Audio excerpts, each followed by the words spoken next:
രാഹുൽ മാങ്കൂട്ടത്തിനെതിരായ ബലാത്സംഗ കേസുമായി ബന്ധപ്പെട്ടാണ് ഇപ്പോൾ ഇത്തരത്തിലുള്ള പരാമർശങ്ങളെല്ലാം ഉണ്ടായത്. സൈബർ അധിക്ഷേപമുണ്ടായി. ഫോട്ടോ ഞാൻ എവിടെയെങ്കിലും ഇട്ടോ? എവിടെ ഇട്ടിട്ടില്ല.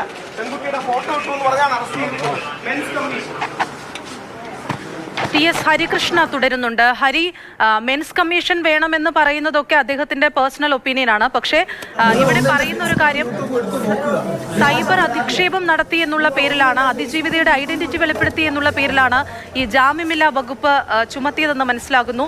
ഇനിയുള്ള പോലീസിന്റെ നടപടികളെ കുറിച്ച് എന്തെങ്കിലും സൂചനകളുണ്ടോ? ആ പെൺകുട്ടിയുടെ ഫോട്ടോ കൊടുത്തിട്ടില്ല, ഐഡന്റിറ്റി റിവീൽ ചെയ്തിട്ടില്ല. ആവശ്യം നമ്മുടെ മകനും അച്ഛനും ഒക്കെ ജയിലിൽ നിന്ന് ഒരു വ്യാജ പരാതി അകലത്തിൽ മാത്രമാണ്. ശ്രദ്ധിക്കുക, നിങ്ങൾ, നമ്മളുടെ അച്ഛൻ, നമ്മളുടെ മകൻ ജയിലിൽ നിന്നൊരു വ്യാജ പരാതി അകലത്തിൽ മാത്രമാണ്.